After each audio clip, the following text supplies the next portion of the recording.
Yeah, today's episode is all about helping our customer base, our mutual customer base, to understand what we do, why we're partnering together, and to talk everything fintech, financial accounting systems, and anything else that we want to talk about.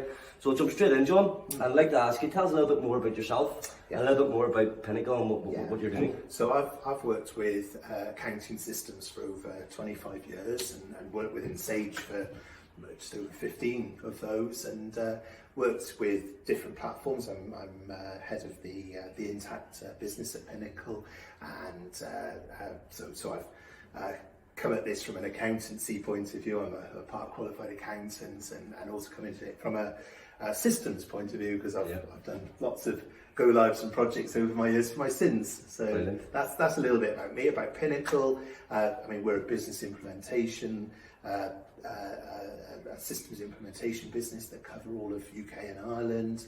We've got offices all over. We have almost 2,000 customers. We cover a range of Sage products, including Intact, and we also have an IT services business. I suppose from my point of view, I mean, Intact has some really, really strong tools that make that provide a great level of automation, great level of efficiency to make people spend less time on thankless tasks and more time on adding value. So there's a very, very powerful set of functionality there.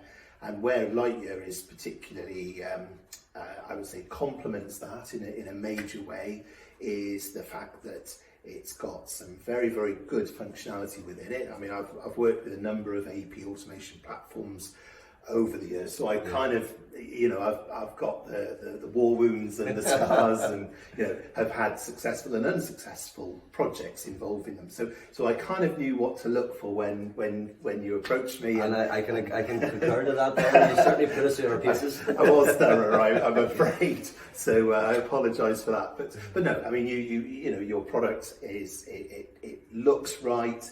It has the right functionality in it, but you also listen, and I think this was the other part of it, that it's a partnership, and where there was, so for example, we talked about the fact that Intact has multiple dimensions, and that historically you've only needed to map to a certain number of dimensions, whereas now with the world of Intact, you've now got a wonderful world. It's like the multiverse, isn't it? We're taking you to new dimensions. This is it. So and I think that's great when you've got a partnership where we can sort of be open and honest with each other, where we both there's a win-win for a win-win-win for the customer, because it's right for the customer. It's a win for you. It's a win for us.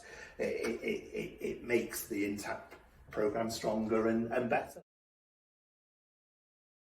There's a couple of things going on. I would say automation's a huge part of what people are looking for. That when typically a business isn't awash with people, they're short of people. People are stressed. People are having to potentially work long hours. Things like month end can be a nightmare for a lot of my clients. Historically, that's where they're coming from, and they look at something like Intact that can drive down that month end process, but also the way that the month end process is sort of part and parcel of all of the dependencies, and one of the dependencies is, of course, the AP is the accounts payable. So Lightyear plays a role there as part and parcel of Intact's good month-end close, is that we're able to keep a clear view on what's outstanding, what needs to be accrued, what needs to be what remains unauthorised. So it's all of that, and the ability to pass through the document and have a single version of the truth, the audit trail.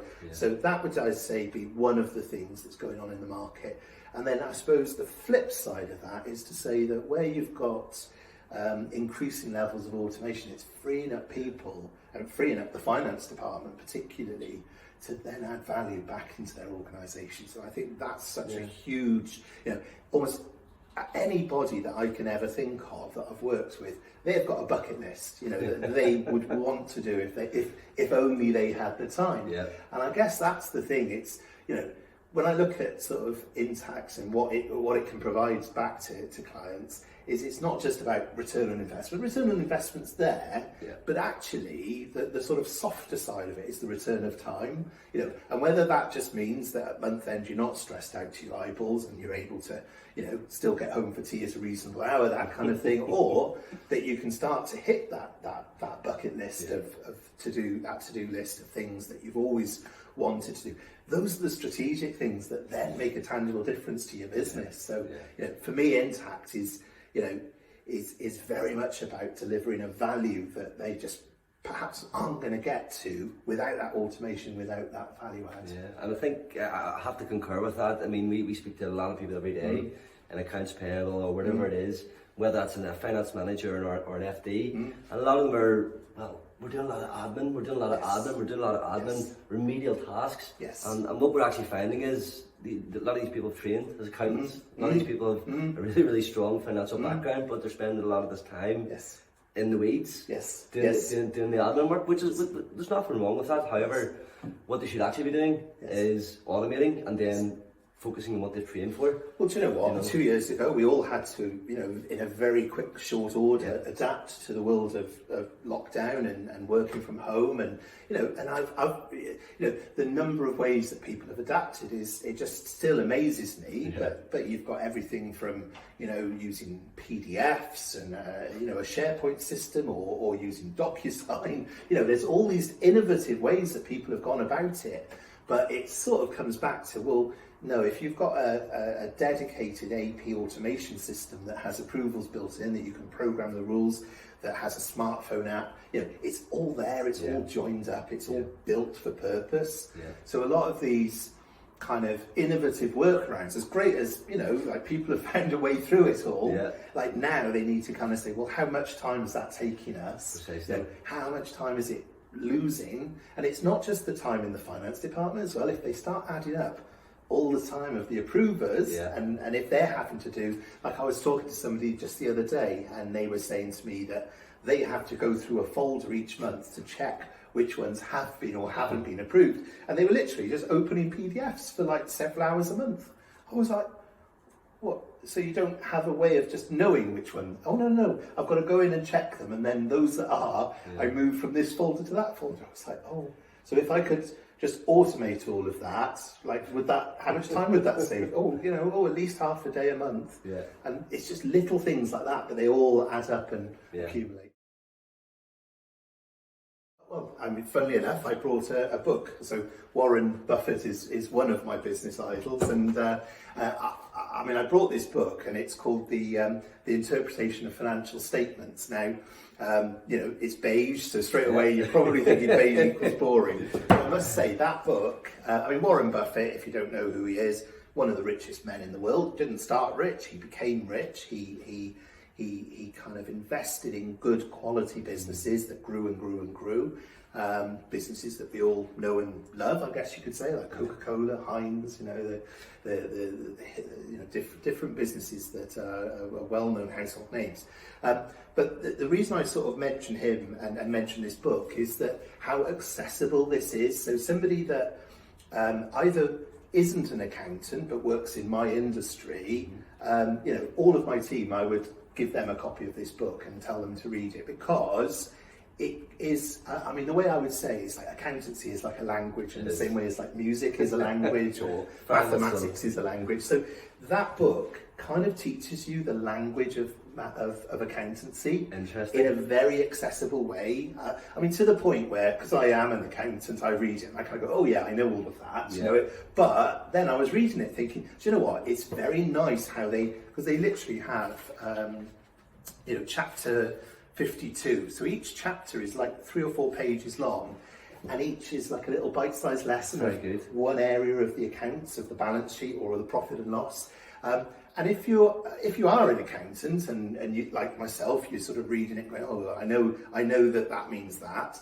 What it also is very powerful on is kind of looking at businesses from an investment point of view, like what's a good company to invest in? How do you spot a good investment and a bad investment? But for anybody that is a finance leader, if they read that book, there's lessons they can apply back to their business, even if they are an accountancy expert. So I would say Warren Buffett as an idol. and partisan, but the Sage podcasts. There's Beck's calendar, or Beck's something calendar, and some of those podcasts. So they're talking to real people, real businesses, thought leaders. I really like some of the stuff that they produce. Yeah. I listen as well to some of the BBC podcasts. Oh yeah. I will admit to guilty pleasure. Well, it's not really guilty, but one of the ways that I drift off to sleep is I listen to Farming Today. So I'm not a farmer. I've never been a farmer. I may never be a farmer, but I find listening to crop yields and pest disposal strategies and all of this stuff. And before too long, I've drifted off to sleep. So podcasts. Farming Today at the end of the day, and probably something from Sage at the start of the day. And I also really love Tony Robbins, if you've ever had the pleasure of listening to him. Incredible talker and motivator. Yeah. Really strong stuff. People is I think probably the key one. It starts with having the right people. And as part of that, the leadership and the culture, if that's not right, you can have the best product in the world and you're probably not going to succeed, because you'll find a way to fail. So I think having the right people, the right mix of people, the right culture, the right sort of vibe is sort of, I think, a huge part of business success. Product certainly does come into it, product or service, but I am reminded that, taking my friend Warren, a business like Coca-Cola, it's a fizzy drink, yet it is like a leading global, perhaps one of the leading global businesses, really, when you look at it, phenomenally successful. So I suppose any product or any service has the potential, you don't have to be sort of a glitzy, glamoury product or service. You could be, I started out in business in the world of industrial laundry, which was a very bizarre, and I was sort of working on they were at the time putting in barcoding systems, so I was kind of coming at it from an accounts and a business systems point of view. But nevertheless, it was an interesting business because you had. It was like a manufacturing operation in the sense that all of these many tens of thousands of garments went through different processes. The sorting, washing, drying, folding, packing. There you go. It's funny I can remember all of that after all these years. That's ingrained. But yes, and but it was also a service in the sense that everyone. Opens their locker and gets their jacket or their coat or whatever workwear they're wearing that day, out of their locker and onto their back. So it was a service and a people business as much as it was a product business. So I think the keys to success is right people, to kind of think about that marketing mix of the 7 P's of marketing. Bringing it together in the right combination and lots of planning as well. I think this is the thing, businesses can't just sort of blindly hope for success, let's start trading, we'll figure it out. No. Start by planning what you're going to do, then kind of follow your plan, learn from your plan, so you kind of change your plan. Your plan's not static, but always have a plan. I would say care for your health. I don't know if you wanted a business answer there or just a free range.